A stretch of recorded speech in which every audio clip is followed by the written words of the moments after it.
অনেক সময় এত খারাপ ভাষায় আপনার বিরুদ্ধে তারা মন্তব্য করে, যেটা আমি এই মুহূর্তে উচ্চারণ করতে চাচ্ছি না। আপনি আলেম সমাজের প্রতিনিধিত্ব করেন। এখন প্রশংসা করলে তো আপনার আমার সবারই ভালো লাগবে, এটাই বাস্তবতা। কিন্তু এই যে মানুষ আপনাকে নিয়ে সমালোচনা করে, এই বিষয়টিকে আপনি কিভাবে গ্রহণ করেন? শেখ হাসিনা তথা আওয়ামী লীগ সরকারের উপর অভিশাপ দিয়ে আপনার দায়িত্ব শেষ করেছিলেন, কারণটা কি? প্রকাশ্যে এত কঠোর সমালোচনার শক্তি সাহস কোথা থেকে পান? তার মধ্যে একটি প্রশ্ন ঘুরপাক খাচ্ছে, সেটি হচ্ছে যে বিএনপি, আওয়ামী লীগ, এখন বর্তমানে অন্তর্বর্তী সরকারের বিরুদ্ধে আপনি সরাসরি সমালোচনা করে বক্তব্য রাখেন।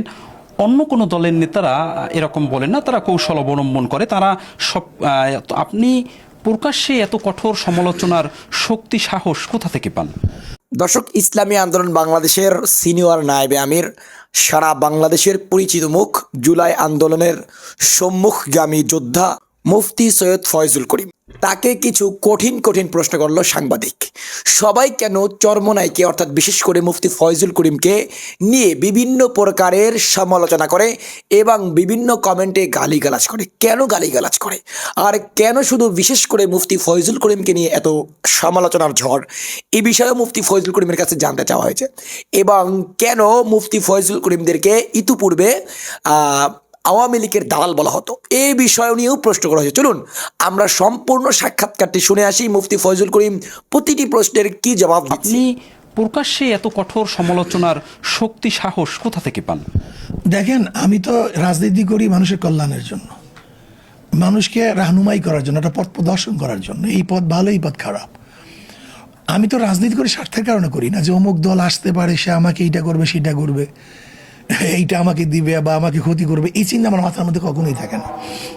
আমি মানুষের কল্যাণের জন্য রাজনীতি করি। যেমন ধরে নেন, আজকে মামদানি যদি সে ট্রাম্পের বিরুদ্ধে কথা না বলতো, ট্রাম্পও সে গোটা দুনিয়ার সবচেয়ে শক্তিশালী, তার বিরুদ্ধে সরাসরি সে হুমকি দিয়েছে।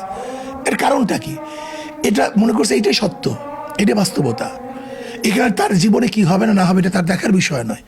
ঠিক আমিও যেহেতু মানুষের কল্যাণের জন্য রাজনীতি করি, মানুষের স্বার্থে কাজ করি, এই দেশের কল্যাণের জন্য, উন্নয়নের জন্য কাজ করি, আর আমি যদি সত্য কথাই বলতে না পারি, আমি যদি আঘাত করি, তাহলে আমার তো রাজনীতি করাই ঠিক না। এটা তো অনুচিত, এটা তো মুনাফিকি হয়। কাজে আমি মনে করি আমার কি হবে না না হবে এটা আমার দেখার বিষয় নয়, বরং আমি যেই কথা স্টেজে বলি, আমি যে বক্তব্য দিই জনগণের জন্য, সেটা বাস্তবায়নের চেষ্টা করি। কাজে কার পক্ষে যাবে কার পক্ষে যাবে না, ভবিষ্যতে কি হবে না হবে এটা আমার দেখার বিষয় না। কোনো অবস্থায় কুণ্ঠিত করি না, আমি সত্য বলবো ইনশাআল্লাহ। আর এই সত্য বলার জন্য এই ময়দানে আসছে। আর যদি সত্য বলার ইচ্ছাই না থাকে, ঘরের মধ্যে বসে থাকবো, রাজনীতি ময়দানে আসবো কেন? সুন্দর কথা বলেছেন। 2023 সালের সিটি কর্পোরেশন নির্বাচনে আপনাকে রক্তাক্ত করেছিল ফ্যাসিস্ট সরকারের দোসররা। তখন কিন্তু অনেকে মনে করছিলেন যে আপনি শক্তি সাহসের প্রমাণ দেবেন, এবং চাইলে কিন্তু আপনি ওই সময় বরিশাল অচল করে দিতে পারতেন, নির্বাচন বাতিলের জন্য বিভিন্ন কর্মসূচি আপনি হাতে নিতে পারতেন। কিন্তু আপনি শেখ হাসিনা তথা আওয়ামী লীগ সরকারের উপর অভিশাপ দিয়ে আপনার দায়িত্ব শেষ করেছিলেন, কারণটা কি? দেখেন, আমি যখন প্রতিশোধ নিতাম তাহলে জনগণ মনে করতে প্রতিশোধ হয়ে গেছে, জনগণের মধ্যে ক্ষোভ সৃষ্টি হতো না। কিন্তু আমরা প্রতিশোধ না নেওয়ার কারণে গোটা জনগণের মধ্যে ক্ষোভ সৃষ্টি হয়েছে। কাজে এইটা তো আমাদের পতনের জন্য সবচেয়ে পাথেয় হয়েছে।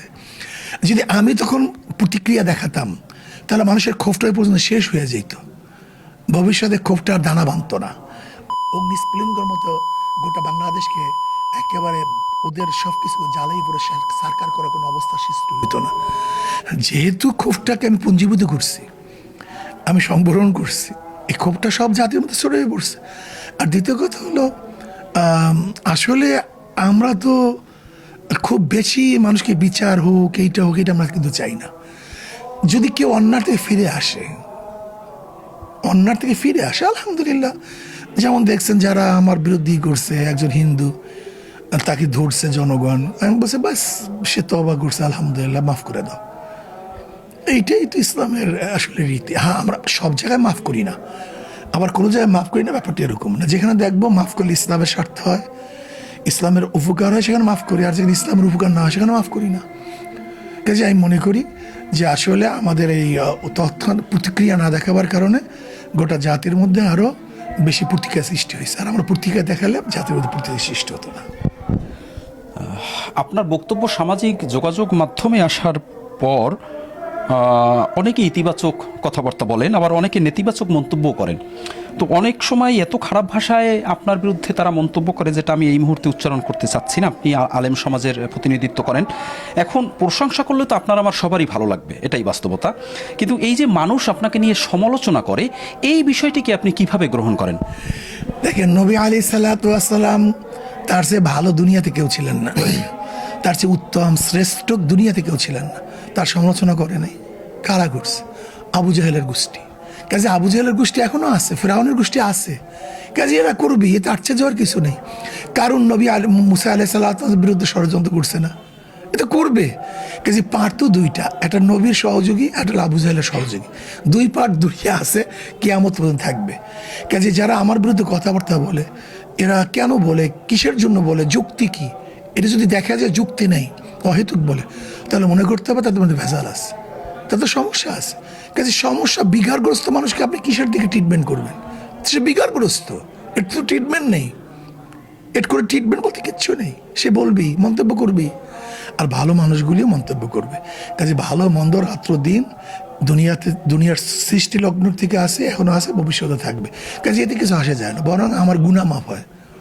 আমি মনে করি যারা আমার গিবা শেখাত অহেতুক করে, যদি আমি সেই দোষী না হই, তাহলে আল্লাহ পাক, আমি তো গুনাহগার, কুল্লুকুম কর্তা হন, কাজে এই গুনাহ মাফ হইতে চাই না, কিন্তু আমি বিশ্বাস করি ওদের গিবা শেখার কারণে আল্লাহ আমার গুনাহগুলি মাফ করতেছে, এর জন্য আমি খুব খুশি।